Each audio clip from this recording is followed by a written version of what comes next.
So I am just going to reiterate, I've said it 1,000 times, sort of the two best strategies I have for taking care of yourself in a stressful world. Because no matter what we do, there are going to be stressors, and our nervous system is going to respond as an animal informed by 500 million years of evolution, not as spiritual first. It's always animal first. So if you're a person who wants to support yourself with stressors of being an animal, these are my two best strategies. First is ice. Okay. Um, an ice pack. This is I think it's called an ice collar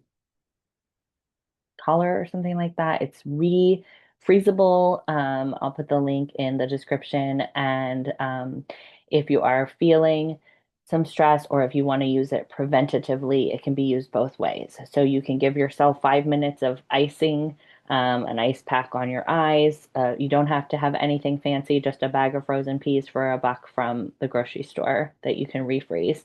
Um, put an ice pack on your eyes, on your neck, lay back, give yourself 5 minutes with the ice. It's just very soothing to your nervous system. Okay. And that can be done, like I said, preventatively as like a daily thing just to support yourself. It can be done when you're in a high distress level. This is going to work under the level of cognition. So you don't have to think about it. You don't have to try hard. You don't have to have a spiritual perspective. It'll just take your heart rate and your breathing rate down, and it'll give you a chance to relax a little bit so that you can take that next step to support yourself. So that's my number one. My number two is consistent check-ins throughout the day. How is my body feeling physically? Um, you may think it's more helpful to check in with how am I feeling emotionally. But interestingly, the physical comes first, and the emotions are a byproduct of the physical. So the physical is coming to tell you I'm hungry, I'm hot, cold, I'm tired, I'm thirsty, I have to go to the bathroom, things like that. When we don't take care of those things and we brush past them because we're trying to work hard or we don't have time, then we're later going to feel anxiety. And we're going to be like, oh, I'm stressed about my work. It might be that you're not stressed about your work. I'm stressed about my family. I'm anxious everywhere I go. It might not be the case that you're actually worried about the people or the work or whatever. It might be just that you are hungry. In our pervasive diet culture, most people are dismissing hunger regularly. Very stressful for the nervous system. Um, Thirsty could be that you've been holding, you're not going to the bathroom when you need to go to the bathroom. So you're either constipated from holding it so much, or you are like your nervous system's just on high alert because it knows if it says, I need to pee, that you're not going to let it. Okay, that creates a lot of anxiety.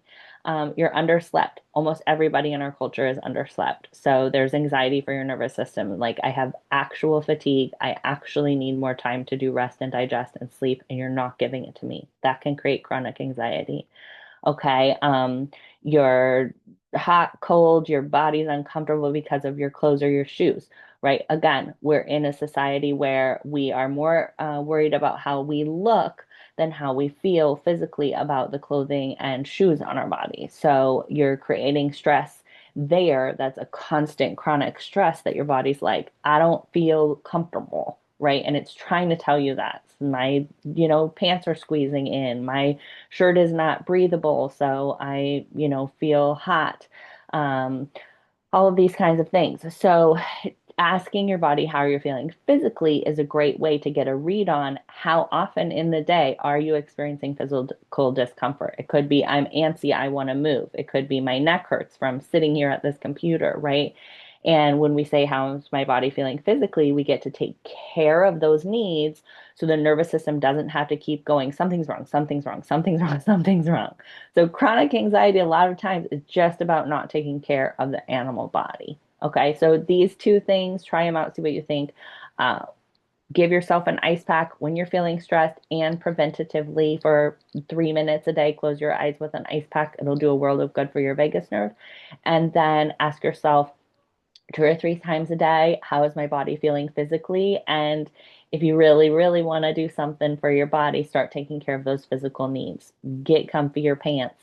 Um, take a step away from the computer, give yourself some physical movement, feed yourself regularly every 3 to 4 hours. Every animal body needs some calories, okay? Give yourself something nice to drink. Forcing ourselves to drink water is not great for the system. So put a splash of juice in it so you're not feeling like you're forcing it, right? The body doesn't like to be forced to do things. Make it nice. Um, and sleep, sleep, take a nap, go to bed, take a day off of work and sleep. I know these are easier said than done. Um, when we have a lot of worker bee culture, it's very hard to take care of ourselves, but these two things will make a world of difference in your life. I love you so much.